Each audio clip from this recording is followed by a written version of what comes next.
écoutez, c'est bon pour moi. Allez, je vous suis. Ouais, c'est bon, j'entends bien, tout va bien. De retour avec un nouvel album. Bon, les sorties de nouvel album, Gaëtan Roussel, vous en avez un petit peu l'habitude, on va pas refaire le parcours. Comment on se sent quand on sort un album dans une période aussi particulière que celle qu'on est en train de traverser? Est-ce qu'on a une frayeur, un stress différent? Toujours impatient, en tout cas, de sortir un disque.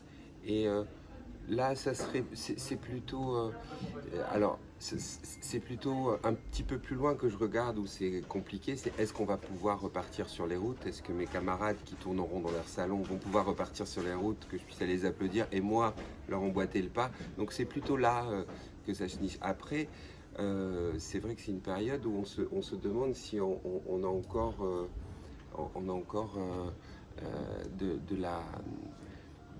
du soutien pour se faire entendre. C'est normal qu'on ressente ça, même si on peut aussi comprendre tel et tel choix, mais c'est normal qu'on se pose cette question. Donc il y a ce petit pincement quand même. C'est un métier qui est toujours fragile, et je ne me plains pas une seconde.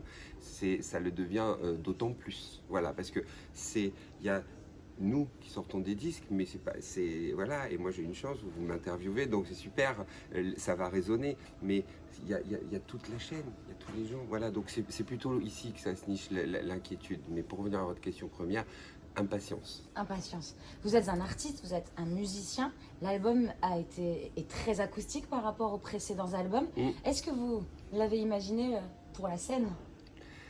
J'ai arrêté de penser les disques en me demandant comment j'allais les livrer après sur scène. C'est la première chose que j'ai faite au départ avec mes camarades de Louise Attaque. On a considéré que le studio était plutôt un énorme appareil photo où on venait prendre en photo les chansons qu'on avait jouées la veille sur scène et qu'on allait jouer le lendemain sur scène, si je parle en termes d'image.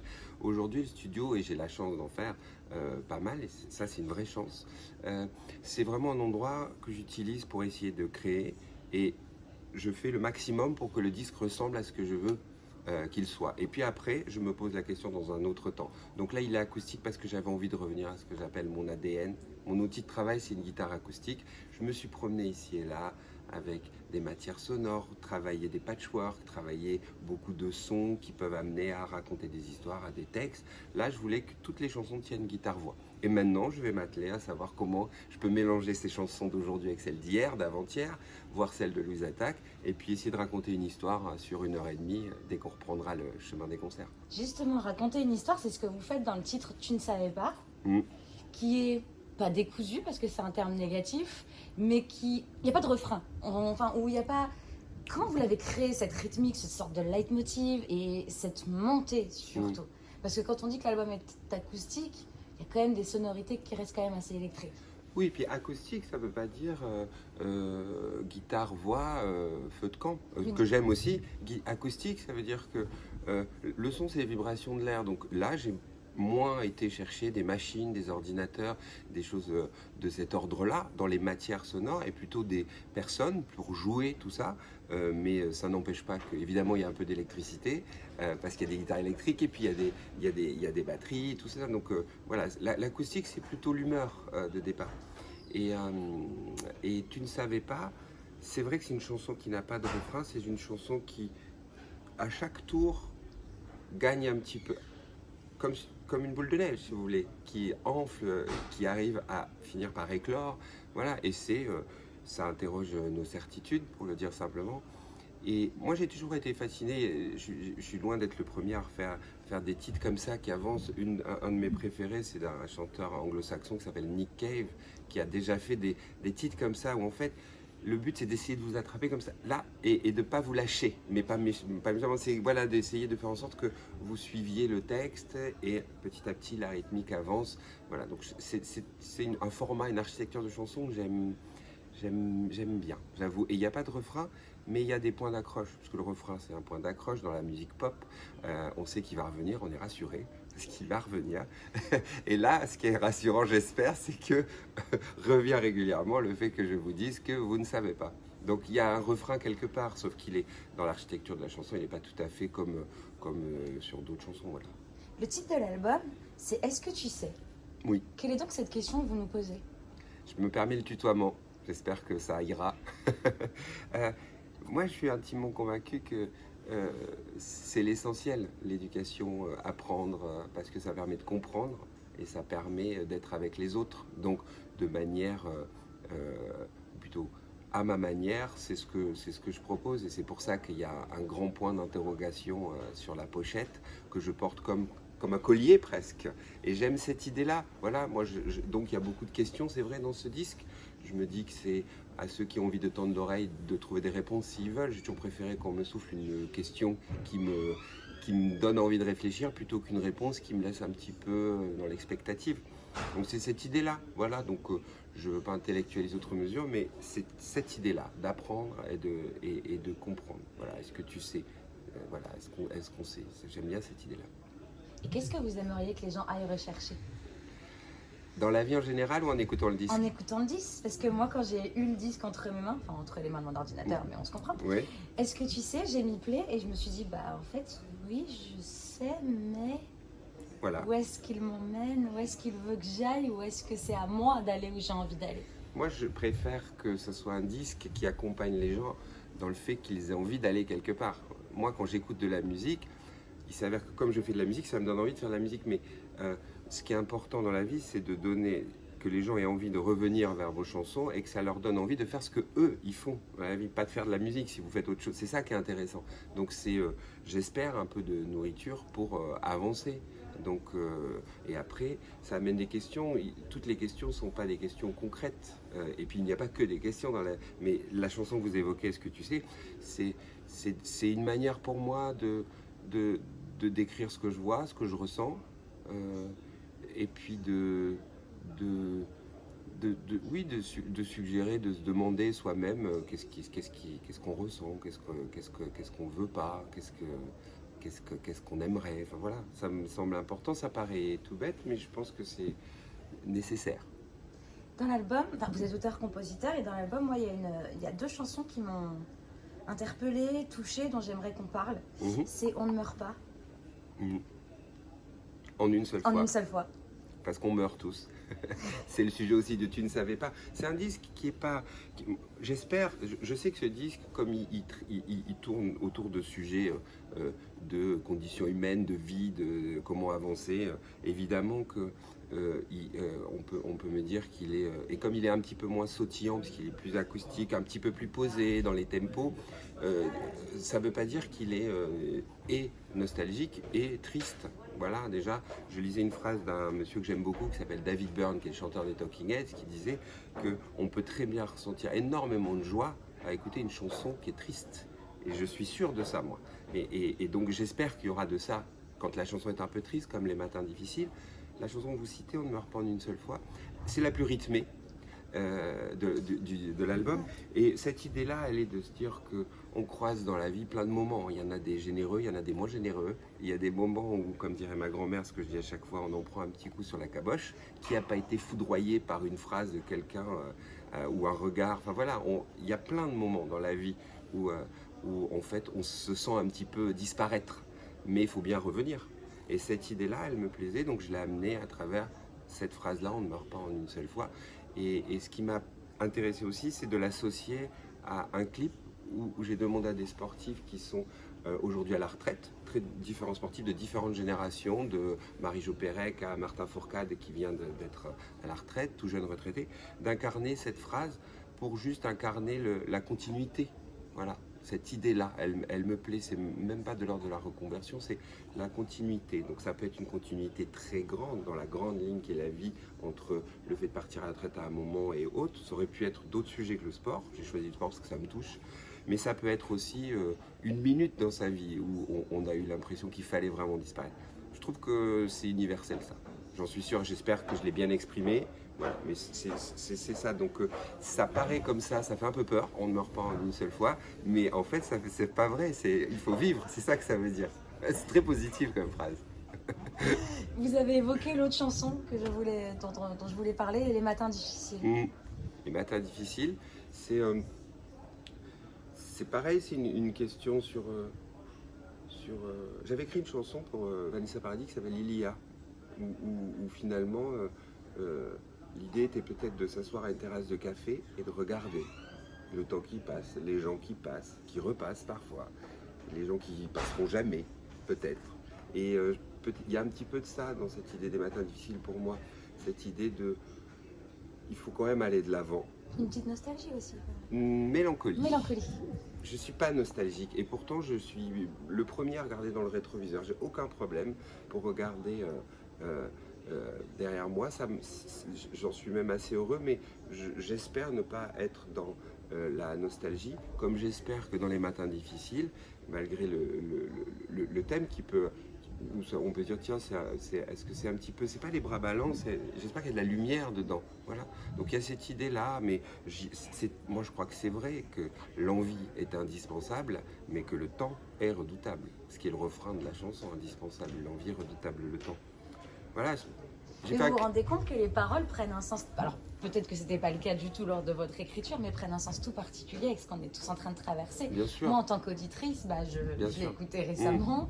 Bon, c'est pas la joie de vivre, hein, Non, c'est pas la joie de vivre, mais j'espère qu'il y en a quand même en l'écoutant, de la joie de vivre. C'est pas du tout c'est pour ça que la pochette est bleue et orange. Enfin, j'espère qu'il y a beaucoup de lumière dans ce disque et des sujets. C'est pas la joie de vivre, je parlais de l'époque, hein, je parlais pas de votre époque. Bien sûr.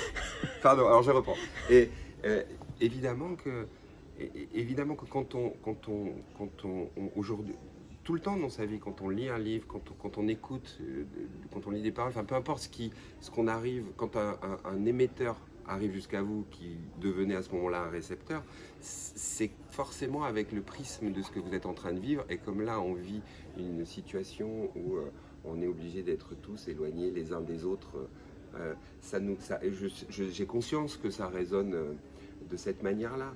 Mais les matins difficiles, pour moi, c'est tant des questions qu'on peut se poser ou des rapports qu'on peut avoir avec les autres qu'avec soi-même. J'ai fait un clip sur cette chanson-là où j'ai demandé à 3 autres personnes d'âge différents d'être dans le clip, où en fait les gens regardent de face, c'est pour ça que je me permets de vous regarder, de profil et de l'autre profil. Et en fait, il y a toujours 2 personnes à l'écran et finalement on s'aperçoit que des fois les gens se parlent, des fois les gens se parlent à eux-mêmes, des fois on se tourne le dos à soi-même. C'est vrai ça dans la vie. Donc si vous voulez, moi je parle que de l'intime, et comme l'intime pour moi rejoint l'universel, j'espère que ça touchera les gens dans cette démarche-là, en évitant le fait d'être impudique, ce que j'espère avoir réussi à faire. C'est pour ça qu'on parle aussi de cette chanson.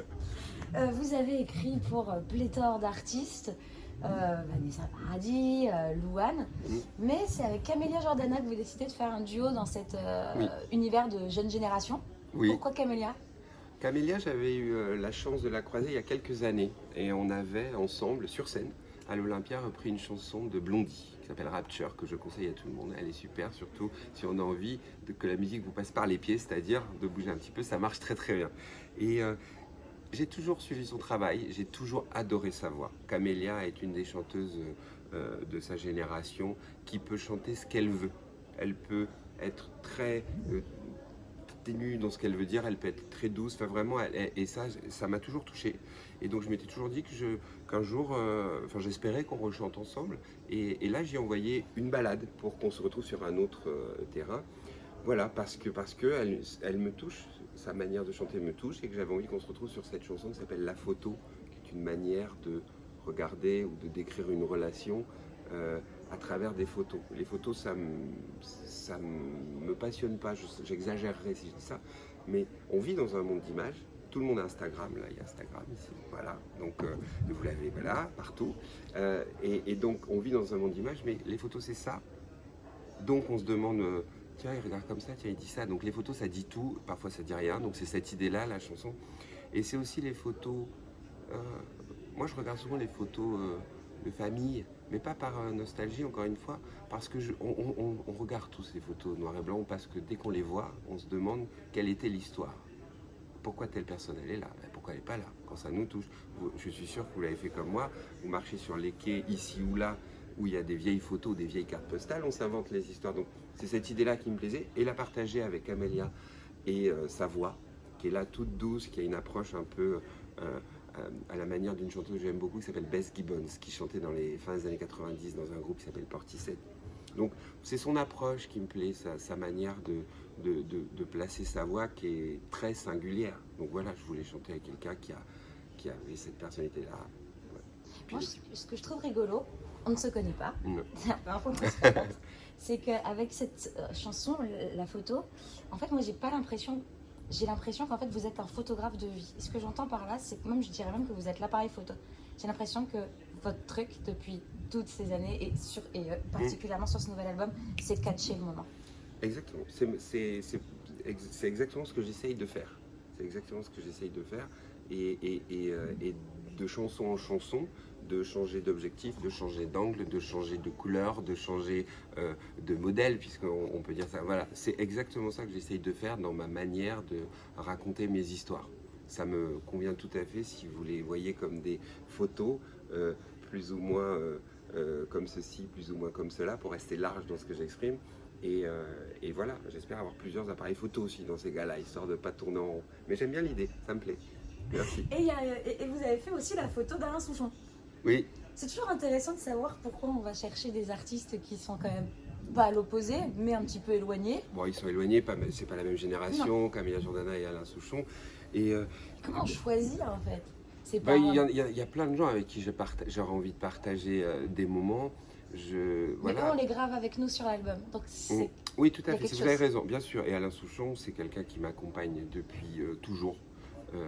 C'est quelqu'un dont j'adore la plume, dont j'adore toutes les photos, si on file la métaphore, si ça marche avec votre montage.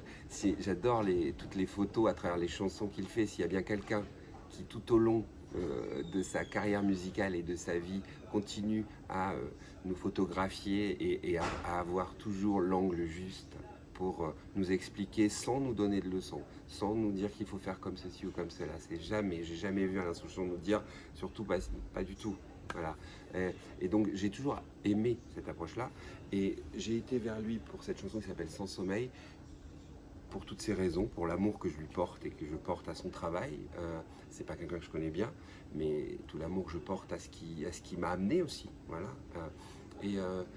Aussi parce que Sans sommeil, c'est une chanson qui parle de société et de fait de vivre dehors et de regarder les lumières à l'intérieur. Donc évidemment que ça résonne particulièrement si on pense au confinement. Donc on me parle souvent de cette chanson à travers cette idée-là, et elle est juste, c'est vrai, j'espère que les gens qui nous écoutent iront tendre l'oreille. Et Alain Souchon, je me suis dit que si je le faisais avec lui, il y avait comme cette manière de se donner la main pour le chanter, parce que lui, il a déjà chanté ce sujet-là, cette manière de parler de nous ou de ce qui nous entoure, et de faire en sorte qu'on puisse être un peu concerné sans être donneur de leçons. Cette démarche m'a toujours plu chez lui. Et puis il y a dans ce texte la phrase qui dit rien ne vaut la vie, qu'il avait lui-même chanté avant. Donc je me suis dit, ce qui serait génial, c'est que ce soit lui qui la chante. Ce qui a été fabuleux, c'est qu'il a chanté plus que ça. Donc voilà, pour toutes ces raisons, voilà, c'est comme se donner la main, chanter avec quelqu'un. Donc pourquoi sur ce sujet-là, sur ce sujet-là et pas sur un autre? Avec Alain Souchon, c'était fantastique de pouvoir chanter cette chanson qui parle de Sans sommeil. Vous êtes comment en studio, Gaëtan Roussel? Est-ce que vous donnez la main ou est-ce que vous emmenez là où vous avez envie d'emmener le titre? Mais c'est valable pour les duos comme pour vous-même sur vos solos. Vous êtes obligé de savoir où vous voulez aller. Surtout quand vous êtes l'hôte de quelqu'un. Si quelqu'un arrive, c'est normal. Voilà. Après, moi j'espère être toujours d'accord pour l'accident heureux, la sortie de route qui vous cabosse pas plus que ça, mais qui au contraire vous amène des choses. Ça, je pense que c'est même nécessaire. C'est nécessaire. Un bon plan de vol en studio, c'est qui normalement ça vous amène un petit peu ailleurs. Donc voilà, mais je pense que c'est nécessaire de savoir où on va aller. Il faut avoir une vision, parce que sinon, voilà, ou au moins ne pas savoir ce qu'on veut pas. Ça, c'est une des manières. Moi, j'aime bien travailler avec des gens qui savent ce qu'ils ne veulent pas. Quand je fais des musiques de films, ça m'aide beaucoup. Moi, je peux comprendre qu'on ne sache pas ce qu'on veut dans la vie, c'est normal. Et puis c'est en le faisant qu'on peut voir. Voilà, j'enfonce des portes ouvertes, mais c'est vrai. Mais par contre, ça vaut le coup quand même de savoir ce qu'on veut pas, parce que sinon, là, on va passer 50 ans en studio. C'est pas possible. Qu'est-ce que vous voulez pas? Et ça peut être valable pour tout.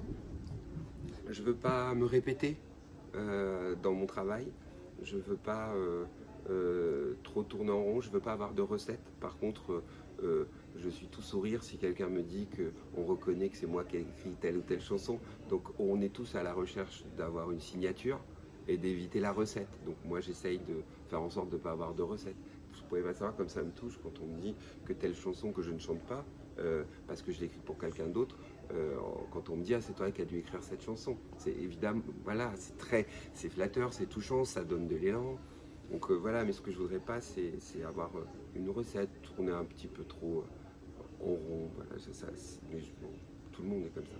Ça vous embête si je vous dis que pour moi, cet album, et j'adore votre discographie, est le plus émouvant et le plus touchant? Oh non, non, non, C'était la recherche. Oui, tout à fait. Parce que Mais c'est oui, oui, oui. Ben, quand j'ai commencé à faire de la musique en soi, dans la vie, avec mes camarades de Louise Attaque, il y a quelques années maintenant, ce qu'on voulait, c'était s'appuyer sur du folk américain et le faire à notre manière avec des textes en français. Donc beaucoup de choses passaient par beaucoup d'énergie, beaucoup de spontanéité et beaucoup de choses jetées comme ça. Après, quand j'ai commencé à faire de la musique en solo, j'ai décidé de changer d'influence pour essayer d'aller ailleurs. Et je me suis beaucoup appuyé sur de la musique très mélangée, très rythmée, donc beaucoup de chœurs, beaucoup de guitares, beaucoup de choses empilées. Voilà. Et là, j'ai essayé de faire un album plus proche de l'os, si vous voulez, de la... Donc, tant mieux si c'est celui que vous trouvez le plus touchant, parce que c'est ce que je voulais pour le coup. Là, Ça fait du bien dans des costumes. Hein, oui, on est bien, moi je suis bien, il n'est pas chaud. Ouais, j'ai hâte d'aller sur scène, mais oui, mais je tourne pas le dos à la manière de... La musique, vous savez, il y a toujours... Moi j'aime bien qu'il y ait un fil quand même qui le relie à ce qu'on pourrait appeler le corps, cette idée que la musique elle passe par les pieds, elle passe par la tête, elle passe par le ventre, le cœur, enfin tout ça on le sait. Et donc j'aime bien ça, j'aime bien cette idée-là, mais c'est vrai que là, j'ai fait un choix, c'est de lâcher un petit peu ce fil qui est relié plutôt au pied et au fait de pouvoir être très rythmé et d'avoir beaucoup de cœur, donc quelque chose de tout de suite assez presque un peu imposant. Voilà, même une production qui venait tout de suite comme ça. Là, je me dis peut-être que c'est les gens qui peuvent faire comme ça. Voilà, et j'aime bien cette idée-là. Donc, il n'y a pas de... C'est là où c'est acoustique aussi. Comme l'air, l'acoustique, c'est de la vie. Le son, c'est l'air qui vibre. Il y a cette idée-là, c'est-à-dire que peut-être faut faire un petit peu comme ça pour le disque. Mais j'aime bien l'idée. Donc ça revient à quelque chose de touchant, peut-être un peu plus fragile. Merci beaucoup. Bah de rien, merci à vous. C'était top.